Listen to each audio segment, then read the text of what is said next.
एक गांव में दो दोस्त रहते थे। उनका नाम सोनू और मोनू था।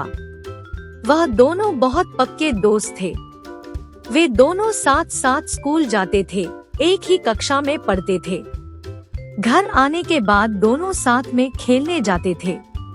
सोनू बहुत समझदार और निडर था। मोनू पढ़ाई में बहुत होशियार था और बहुत ही सरल स्वभाव का था। दोनों एक दूसरे से बहुत अलग थे, पर दोनों एक दूसरे से बहुत प्यार करते थे। हर कोई उनकी दोस्ती की मिसाल देता था। दोनों साथ में जंगल जाते थे और खेलते थे और घर आते हुए लकड़ियां तोड़कर लाते थे। उसी गांव का एक लड़का रिंकू था जो बहुत लड़ाकू और घमंडी था। वह सोनू और मोनू की दोस्ती से बहुत जलता था, क्योंकि वो दोनों रिंकू को अपने साथ नहीं खेलने देते थे। एक बार मोनू की तबीयत खराब हो जाती है और सोनू अकेले ही जंगल में लकड़ियां तोड़ने जाता है। जब रिंकू ने सोनू को अकेले जंगल में जाते देखा तो वह भी सोनू के पीछे पीछे जंगल में चला जाता है और सोनू के पास जाकर उसको मोनू के खिलाफ भड़काने लगता है। तुम तो मुझे बहुत पसंद हो क्योंकि तुम बहुत अच्छे हो, लेकिन मोनू तुम्हारी बहुत बुराई करता है। वह कहता है कि सोनू बहुत घमंडी है और मुझे उसकी कोई जरूरत नहीं है। रिंकू से ये सब बातें सुनकर सोनू बहुत दुखी होता है और उसे मोनू पर बहुत गुस्सा आता है। वह गांव वापस जाकर मोनू से बात करना बंद कर देता है। अब सोनू ना तो मोनू के साथ स्कूल जाता था और ना ही उसके साथ खेलने जंगल में जाता था। एक दिन मोनू सोनू से जंगल जाने के लिए कहता है तो सोनू मना कर देता है। फिर मोनू अकेले ही जंगल जाने लगता है। रिंकू मोनू को अकेले जंगल में जाते देख उसके पीछे जंगल में जाता है। थोड़ी देर बाद सोनू भी जंगल की ओर चला जाता है। वहां जाने पर सोनू देखता है कि रिंकू मोनू से बात कर रहा है। तुम तो मुझे बहुत पसंद हो क्योंकि तुम बहुत अच्छे हो, लेकिन सोनू तुम्हारी बहुत बुराई करता है। वह कहता है कि मोनू बहुत घमंडी है और मुझे उसकी कोई जरूरत नहीं है। सोनू रिंकू की बातें सुनकर उसकी चालाकी समझ जाता है और गुस्से में उनके पास जाता है। मोनू को गुस्से में अपनी ओर आते देखकर रिंकू वहां से भाग जाता है। मोनू मेरे भाई, मैं तुमसे हाथ जोड़कर माफी मांगता हूँ, मुझे माफ कर दो। रिंकू ने मुझे तुम्हारे बारे में ऐसी ही कहा था जैसा वह तुम्हें मेरे बारे में बोल रहा था। उसने ही मुझे तुम्हारे खिलाफ भड़काया था और मैं भी पागल था जो उसकी बातों में आ गया और तुमसे बात करनी बंद कर दी। मैं बहुत शर्मिंदा हूँ। कोई बात नहीं मेरे दोस्त, मैं जानता था कि किसी ने तुम्हें मेरे खिलाफ भड़काया होगा, पर मुझे अपनी दोस्ती पर पूरा विश्वास था। तुम्हें भी किसी और की कही बातों में नहीं आना चाहिए और अपनी दोस्ती पर विश्वास रखना चाहिए। हम पक्के दोस्त थे और हमेशा रहेंगे। दोनों दोस्त एक दूसरे को गले लगाते हैं और खेलने लगते हैं। फिर दोनों दोस्त खुशी खुशी घर चले जाते हैं। समय के साथ दोनों दोस्त बड़े हो जाते हैं और अलग अलग शहरों में नौकरी करने लगते हैं। सोनू का विवाह गौरी नाम की लड़की से होता है। सोनू शहर में नौकरी करने जाता था और गौरी उसका घर संभालती थी। एक दिन मोनू अपने दोस्त के घर दोस्त का हालचाल पूछने के लिए पहुंचा।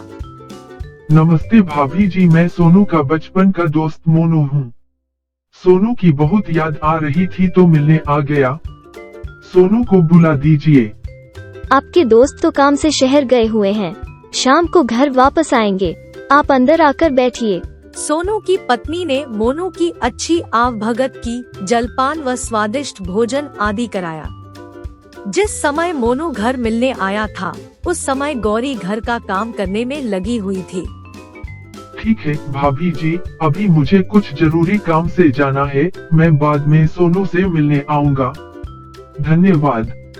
मोनू के चले जाने पर गौरी का ध्यान अपने गले के हार पर गया। उसने उसे खूब ढूंढा परंतु हार कहीं भी नहीं मिला।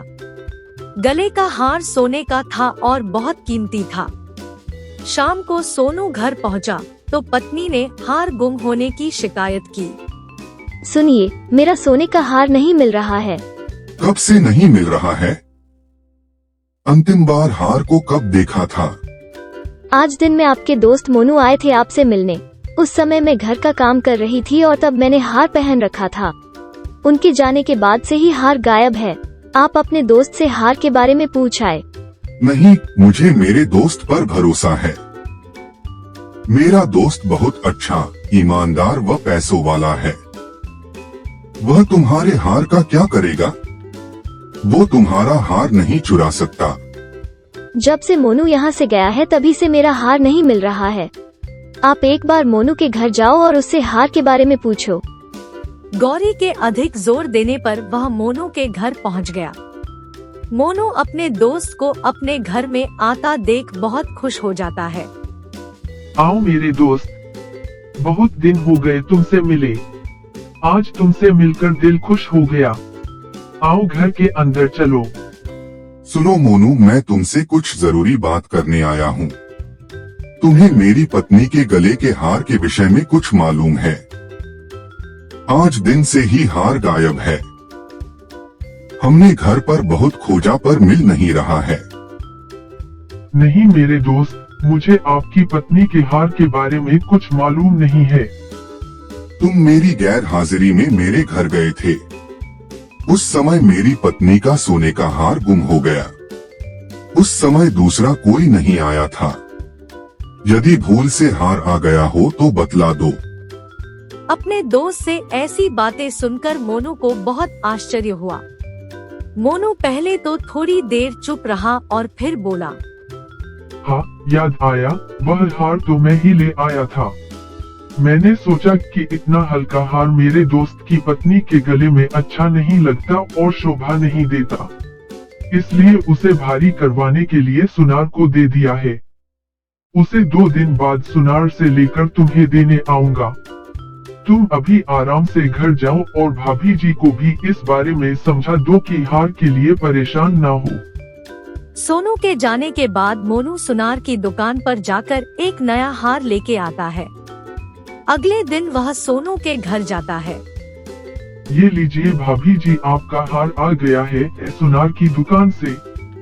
सोनू और उसकी पत्नी ने नया चमकीला सुंदर भारी हार देखा तो दोनों खुश हुए। ये हार तो बहुत सुंदर लग रहा है। अब गौरी उस हार को लेकर खुश हो जाती है और उसे रख लेती है। कुछ महीने बाद एक किसान सोनू के घर घी लेने पहुंच गया। गौरी ने जब किसान को घी देने के लिए उसके पात्र में चमचा डाला तो देखा कि जो घी का बर्तन उसके हाथ में था उसमें नीचे सोने का हार पड़ा हुआ था। गौरी की आंखें फटी की फटी रह गई। उसने किसान को घी देकर चलता किया। फिर यह घटना उसने अपने पति को बताई। हमसे बड़ी भारी भूल हो गई। जब आपका दोस्त यहाँ आया था, मैं घी बना रही थी तो मेरा गले का हार मेरे ही घी के बर्तन में गिर गया होगा, जो आज मिल गया और हमने बेकार में ही आपके दोस्त पर इल्जाम लगा दिया। हमें मोनू के घर जाकर उससे माफी मांगनी चाहिए। सोनू को भी बड़ा आश्चर्य हुआ। अब पति पत्नी दोनों सोने के हारों को लेकर अपने दोस्त के पास चले गए। मोनू, ये लो तुम्हारा हार। हमसे बहुत बड़ी भूल हो गई है। मेरी पत्नी का हार तुमने नहीं लिया था। वह तो घी के डब्बे में गिर गया था, जो आज घी निकलते हुए गौरी को मिल गया।